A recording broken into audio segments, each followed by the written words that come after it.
Fugitive, Nick, 1888. On the ride through the sprawling Nevada desert, Nick had plenty of time to think. According to Amaryllis, the woman who had rescued him from the posse back in Black Rock, he had already died twice in this time period. He had no doubt that if that fat sheriff got a hold of him, he would die again. It was almost as if it was destined to happen, but that couldn't be, because this wasn't his time. He knew he'd made a mess of things. He would be in trouble in the future, in his time, but he preferred that to the idea of meeting his demise in this here and now. Somehow, those women had gotten a hold of not just one, but two time modules.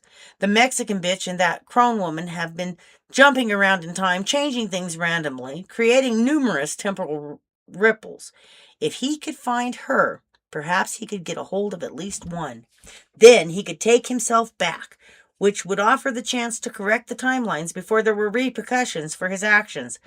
That option would be preferable to going back with the temporal regulators, so he would just wait it out, watching for his chance. The women could have jumped several timelines by now, but the agents had tracking nodes on their wrist processors to follow their jumps. He stood a good chance of finding them here in the time they were in now, if he stuck close to the agents. A soft breeze stirred the hot air, carrying the scent of sage, the distant hint of moisture from a nearby spring when they found themselves at the mouth of a canyon. He dropped back into the shadows of the sparsely vegetated hills. He watched as the two gray agents dismounted at the canyon's mouth. Taking the opportunity to ride forward, he dismounted next to Agent Duncan's horse. The quarter horse was almost a duplicate to the one he rode, except for a couple of small white patches on its flanks. She kneeled down, examining the tracks, as she had the entire distance they had come. It amazed Nick that she had this skill, to read and follow tracks. It was a skill seldom needed in the 21st century. She'd done her homework. He had to admit she was an excellent agent, although he wished she wasn't on his trail. Agent Thompson kept glancing down at his wrist processor, following the signal from the tracking node, no doubt. They were arguing about which direction to go.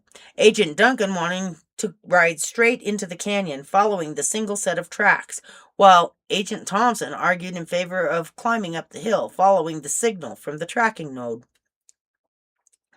While they were distracted, Nick slipped his .38 long Colt from Duncan's saddlebag, transferring it into the saddlebag on his horse he'd been riding after checking the cylinder to be sure it was really loaded. In the end, Duncan won out. They remounted, but the tension in the air was tangible.